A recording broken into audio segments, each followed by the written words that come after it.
Greetings. ये video basically dedicated है how mind works या माइंड कैसे काम करता है। अगर उसको और थोड़ा डीप में जाएं तो माइंड कैसे काम करता है जब वो स्ट्रेस्ड आउट होता है या वो इधर उधर भाग रहा होता है, उसमें बहुत सारी इन्फॉर्मेशन प्रोसेस कर रही होती है, या फिर माइंड एकदम शांत होता है तब तब अब इससे कंक्लूजन हम फाइनली क्या निकालने वाले हैं कि कितना भी प्रॉब्लम आ रहा है या कितना भी मतलब बड़ा काम है, जैसे होता है ना कि अब कभी हमें प्रोजेक्ट्स मिल जाते हैं, प्रोजेक्ट्स मिल जाते हैं, 4-5 प्रोजेक्ट्स मिल गए, अब हम सक पका गए is the right word, I am not sure. Okay, अब हम मतलब फ्रस्ट्रेट हो रहे हैं या फिर मतलब हमें समझ नहीं आ रहा है कि हम इतना सारा काम करेंगे कैसे, तो हम मतलब बौखलाए हुए is might be a right word. Okay, मतलब हम कुछ ज़्यादा ही एनर्जेटिक हो चुके हैं, मतलब कि अब हम क्या करेंगे, ये करूँ वो करूँ या करूँ ये करूँ, ऐसा होता नहीं है कभी कभी कि हम काम को जल्दी करने के चक्कर में अपने आप को ही मतलब स्ट्रेस आउट कर लेते हैं कि मान लो पैकिंग करनी है, अब मुझे पैकिंग एक दिन में ही करनी है, तो मैं क्या करूँगा कि एक ही मतलब एक सारा काम एक साथ किया, उसके बाद मैं खुद ही स्ट्रेस आउट हो गया, फिर मैं 4 दिन तक आराम कर रहा हूँ। इस तरह से होता नहीं है कि हम जाते हैं जिम, एक दिन पहले दिन ही हम बहुत ज़्यादा वर्कआउट कर लेते हैं, फिर उसके बाद जिम जाने का हमारे हिम्मत नहीं पड़ता है कि हम वापस उस जिम में जाएँ और वापस से एक्सरसाइज करें। ओके, तो एक्चुअली ये थॉट कहाँ से आया है, इसमें मेरा कोई ओनरशिप नहीं है। ये थॉट मैं एक्चुअली एक मूवी देख रही थी, वहाँ से मुझे ये थॉट आया है। था क्या कि एक कप था, 2 कप्स थे एक्चुअल में और 2 लोग बैठे हुए थे आपस में। तो वो चाय पी रहे थे और जो भी मतलब एक पर्सन थे जो एक बहुत ही लर्नड पर्सन थे, वो क्या कर रहे थे, चाय डाल रहे थे कि दोनों कप्स में। तो एक कप में तो उन्होंने मतलब जितना उसका ब्रिम था, मतलब उसका एज था, वहाँ तक भरा, और दूसरे कप में उन्होंने क्या किया, वो डालते गए चाय। तो क्या हुआ, चाय ओवरफ्लो होना शुरू हो गई। फिर उन्होंने बोला कि जब हम बहुत ज़्यादा थॉट्स में होते हैं, मतलब जब हमारे दिमाग में बहुत सारे थॉट्स चल रहे होते हैं, तब हम समझ नहीं पाते कि हमें करना क्या है, एग्जैक्ट डिसीजन नहीं ले पाते। बट इसके कंपैरिजन अगर हम मतलब शांत हैं, अगर हमारे मतलब थॉट्स मतलब स्टिल है थॉट्स, कहते हैं ना कि मतलब एकदम समान रेखा में है थॉट्स, मतलब ऐसे करके समान मतलब लाइन चल रही है हमारे, तो हम हमारे अंदर डिसीजन लेने की या फिर कुछ सही करने की या फिर जो भी हम काम कर रहे हैं उसमें ज़्यादा एफिशिएंसी लाने का चांसेस बहुत ज़्यादा बढ़ जाते हैं। अच्छा, इसको एक और एग्जांपल से हम समझ सकते हैं। जैसे कि मतलब एक समुद्र है, समुद्र में क्या है कि एकदम शांत समुद्र है, तो उसमें अगर कुछ भी हम साफ-साफ देख सकते हैं आस-पास, क्या कहते हैं, क्लियर वाटर, ऐसे क्लियर वाटर सी ऐसे करके कुछ है। तो अगर क्लियर वाटर्स है तो हम उसके अंदर के क्रिएचर्स या कुछ भी चीज़ें हैं हम साफ-साफ देख सकते हैं। बट अगर उसी समुद्र में क्या तूफ़ान आया हुआ है, सुनामी आया हुआ है, तो हमें आस-पास की कुछ भी चीज़ें समझ नहीं आएँगी कि हो क्या रहा है, कैसे उसको एक्ट करना है, मतलब हमें समझ में नहीं आ रहा एक्चुअल में हुआ क्या है। जैसे सुनामी के टाइम पे किसी को समझ में नहीं आता कि हो क्या रहा है। लोग एक्चुअल में एंड टाइम तक वहाँ की फ़ोटोज़ ले रहे थे, डूबने से पहले। Okay, sorry. ओके, तो मतलब एंड ये है कि मतलब या फिर इसका कंक्लूजन एक्चुअल में ये है कि कितना भी प्रॉब्लम आ रहा है, कितना भी काम आ रहा है, कितना भी कुछ भी मतलब आपकी लाइफ में कुछ भी चल रहा है, जैसे अगर इसको उसकी अगर इसको मतलब हम थोड़ा-सा संस्कृत उसको स्थित प्रज्ञ बोलते हैं। मतलब क्या है कि आपकी लाइफ में कुछ भी हो रहा है, अप्स एंड डाउन्स जो कि होने ही होने हैं। मतलब लाइफ हमेशा साइन वेव या कोसाइन वेव की तरह चलती है। कभी ऊपर, कभी नीचे, कभी आगे, कभी पीछे। मतलब जो चीज़ आपको अभी अच्छी लग रही होगी, हो सकता है आने वाले टाइम में वही मतलब आप वही चीज़ अच्छी ना लग रही हो, या फिर उसी चीज़ की वर्थ इट ना हो, या फिर वही चीज़ आपको प्रॉब्लमैटिक कर रही हो। जैसे होता है ना कि हम शॉपिंग करते हैं कि हमें ये भी चाहिए, ये भी चाहिए, वो भी चाहिए। हम जब शॉपिंग करने आते हैं तो क्या करते हैं, हमें सब कुछ चाहिए, और जब वो चीज़ हमें एक्चुअल में मिल जाती है, मान लो कोई एक पर्स था जिसके लिए हम बहुत ही क्रेव कर रहे थे, और जब हमें वो मिल गया है तो हम उसको यूज़ ही नहीं कर रहे, या फिर हमारे लिए वो एकदम वैल्यू ही नहीं रख रहा, या वो इंसान जिसके पीछे हम भाग रहे थे वो वैल्यू ही नहीं कर रहा हमारे लिए, राइट। तो बेसिकली ये है, तो मतलब इसका कंक्लूजन या बेसिक ये है कि आपकी लाइफ में कुछ भी चल रहा है या नहीं चल रहा है, कितना भी प्रॉब्लम आ रहा है, कितना भी नहीं आ रहा है, कुछ भी चल रहा है, आप एक समान स्टेट में हो, आप एक मतलब रिलैक्स्ड बैक स्टेट में हो, और फिर वहाँ से होके डिसाइड करके एक्शंस ले रहे हो। तो अगर ये आपकी प्रैक्टिस में है और आपको ये पता है कि आप क्यों कर रहे हो, अब पता क्यों है क्यों कर रहे हो आप, क्योंकि आपको at the end of the day ये पता है कि अगर मैं रिलैक्स्ड होकर एक्शंस लेता हूँ, या फिर अगर मैं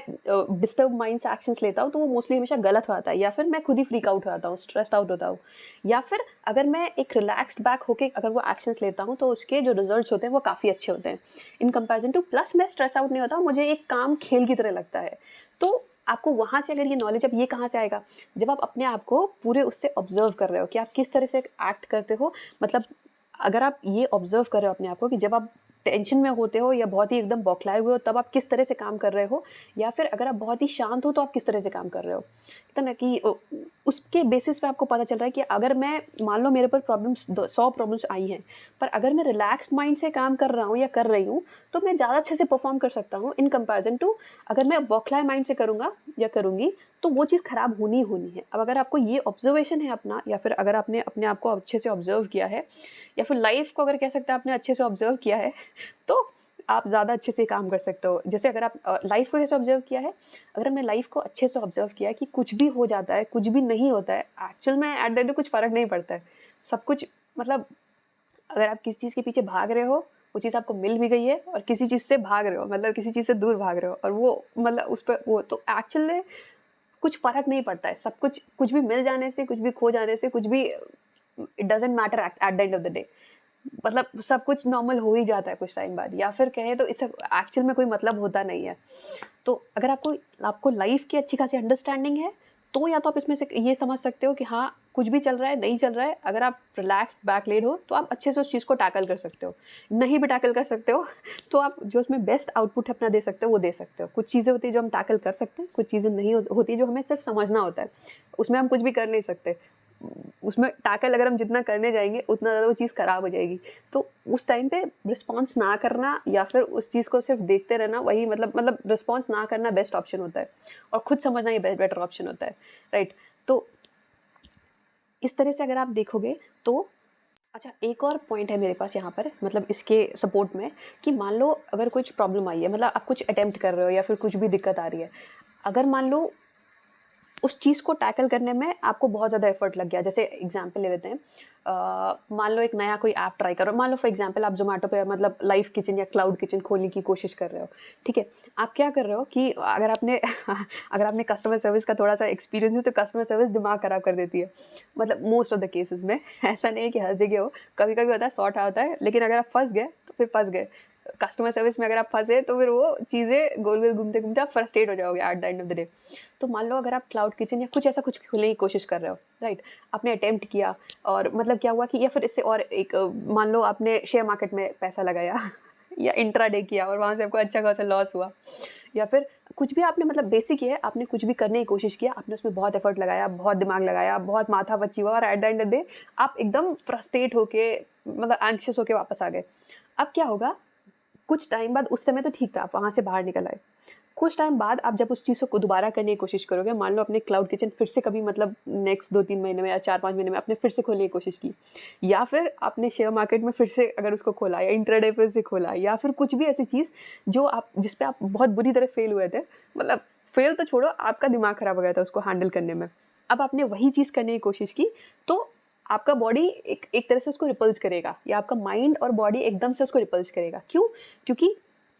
माइंड का मतलब एक बेसिक फंक्शन होता है कि मरते दम तक बस बॉडी को प्रोटेक्ट करना है, किसी भी तरह नेगेटिव इमोशन से, नेगेटिव चीज़ों से, या फिर नेगेटिव मतलब कुछ भी चीज़ जो बॉडी को हार्म कर रही है, माइंड और बॉडी को हार्म कर रही है, उससे बचा के रखना है बस। तो जैसे कि होता है ना कि अगर अगर मान लीजिए आपको आपको बिजली का झटका लगा है अगर मान लो किसी एक सॉकेट से आपको बिजली का झटका लगा है, या फिर कभी आप जीने से गिर गए हो, कोई एक्सीडेंट हुआ आपका बहुत बुरा वाला, तो वो चीज़ आपको हमेशा याद रहती है। अब आप सबकॉन्शियसली, ऐसा नहीं कि आप जानबूझ के कर रहे हो, आप सबकॉन्शियसली जब भी जीने से नीचे उतरोगे या फिर आप ड्राइव करोगे, तो आप बहुत ही एक्स्ट्रा कॉन्शियस रहोगे कि हाँ, मुझे ध्यान देना है, मुझे काम करना है बहुत ध्यान से। अब स्टेयर से उतर रहोगे तो आप धीरे धीरे उतरोगे, मतलब अगर आपने ध्यान से ऑब्जर्व किया कि जिस एक जो नेगेटिव मेमोरी होती है ना, वो हमेशा हमें रिपल्स करती है। तो ये एक्चुअल में बॉडी का सेल्फ डिफेंस मैकेनिज्म होता है कि बॉडी को प्रोटेक्ट करने का। बट अगर इसको इस केस में देखा जाए, तो आपने जो चीज़ अटेम्प्ट करने की कोशिश की थी और आपको बहुत ही बुरा एक्सपीरियंस हुआ था, आप फ्रस्ट्रेट हो गए थे, ये हो गए, तो वो इमेज या फिर वो मेमोरी बॉडी में या माइंड में स्टोर हो जाती है। जैसे हर किसी की टच की मेमोरी स्टोर होती है ना, कि मतलब टच की अलग मेमोरी होती है, हर चीज़ की अलग मेमोरी होती है। जैसे मतलब अगर ऐसा नहीं सिर्फ माइंड में मेमोरी स्टोर होती है, अगर आप कोई टच कर रहा है या कहीं आप गए थे, वहाँ पे कैसी फ्रेग्रेंस थी, स्मेल कैसा था, टेस्ट कैसा था, वो सब चीज़ें मेमोरी में स्टोर आती है, राइट? तो आप नेक्स्ट वो काम करने की कोशिश करोगे तो वो मेमोरी आपको दूर खींचेगी, तो आप वो काम कर ही नहीं पाओगे, या फिर उस काम को करने में आपको एक बार जाने में एक्स्ट्रा एफर्ट लगेगा कि आपको उसको करने से डर लगेगा। एक तरह से बेनिफिट भी होता है कि अगर आप शेयर मार्केट में या फिर इंट्राडे कर रहे हो, अगर आपको लॉस हो गया है, तो आप दोबारा उसको नहीं करोगे, या फिर मतलब देखोगे आप कि क्या करना है, और आप तो नहीं करोगे, प्लस आपके जो जनरेशन्स हैं या फिर मतलब आपके बच्चे हैं या फिर फ्रेंड्स हैं, रिलेटिव्स हैं, उनको भी आप मना करोगे कि इससे दूर रहना? Thank you.